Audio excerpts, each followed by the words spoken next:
सबसे पहले उपस्थित इधर जजेस टीम को, लीडिंग ब्राबोन कॉलेज के ऑर्गेनाइजेशन टीम को, सारे एनएसएस वॉलंटियर्स को और प्रोफेसर्स को नमस्कार। मैं तौहीद अमन, सुरेंद्रनाथ कॉलेज का एनएसएस वॉलंटियर।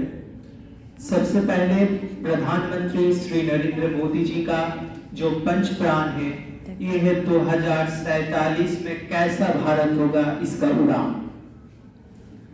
प्रधानमंत्री नरेंद्र मोदी ने सारे युवा को जुड़ा है 2047 में कैसा भारत होगा, इस विषय में आलोचना के लिए। अमृतकाल से आवाज उठा है 2047 तक भारत संपूर्ण रूप से डेवलप होगा, विकसित होगा। मैंने इस पंच प्राण से अपना विषय गोल ऑफ डेवलप्ड इंडिया यानी विकसित भारत को चुना है। आज भी भारत को कितना कुछ मिला। हाई स्पीड के हाई सेमी रेलवेज मिली, कितने हाई प्रोजेक्ट्स के ब्रिजेस मिले, कितने इको टनल्स मिले, कितने और भी बहुत कुछ मिला, इको टनल्स मिला।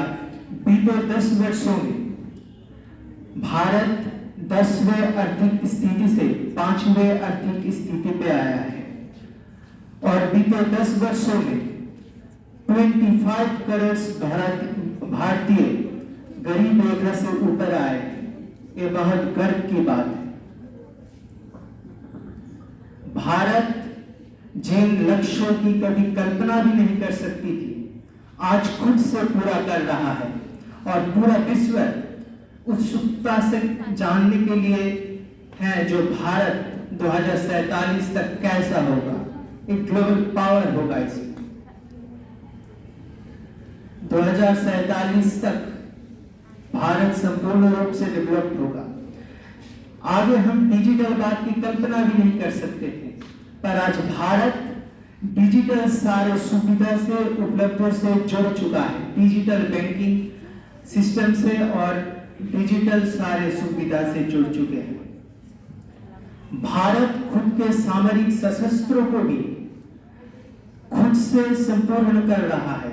जब भारत एक समय पर सामरिक कुछ उपकरण और मिसाइल्स के लिए विदेशों के ऊपर निर्भर थे, आज भारत खुद से उन मिसाइल्स और बड़े से बड़े उपकरण और अस्त्रों को खुद से निर्माण कर रहा है। पूरे देश में वाइब्रेंट डिफेंस इंडस्ट्री का निर्माण किया जा रहा है। जहां पर भारत एक समय पर विश्व में डिफेंस इंपोर्टर था, आज वहां पर भी भारत सामरिक डिपार्टमेंट की तरफ से डिफेंस एक्सपोर्टर में सबसे बड़ा डिफेंस एक्सपोर्टर में शामिल हो रहा है।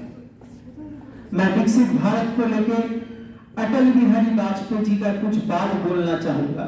जो अटल बिहारी वाजपेयी जी ने बोला है कि भारत कोई भूमि का टुकड़ा नहीं है, भारत एक जीता जागता राष्ट्र पुरुष है। यह भारत अभिनंदन की धरती है, यह भारत बंधन की धरती है, ये अर्पण की भूमि है, ये तर्पण की भूमि है। इसका नदी नदी हमारे लिए गंगा है और इसका कंकर कंकर हमारे लिए शंकर है।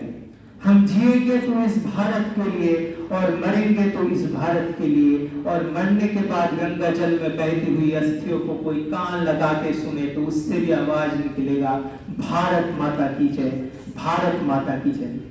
और बोलना चाहूंगा, युवा जब सीधे रास्ते और एक भीड़ के झुंड के साथ चलते हैं तो बहुत सारी सुविधा मिलती है, पर युवा अगर समाज को परिवर्तन करना चाहे, युवा अगर अपने देश को प्रेम के सूर से बांधना चाहे, अपने स्वराष्ट्र को कुछ देना चाहे, अच्छा कुछ, तब युवा को बहुत सारे मुसीबत और बहुत सारे तकलीफों के साथ जूझना पड़ता है। पर इस स्वराष्ट्र को प्रेम देने में और स्वराष्ट्र को विकसित करने में अगर कोई मुसीबत है, तकलीफ है, तो हम लोगों को इन मुसीबतों से जूझना भी पड़ेगा और जूझना भी पड़ेगा। भारत विकसित है और इसको विकसित बनाना पड़ेगा। Thank you so much.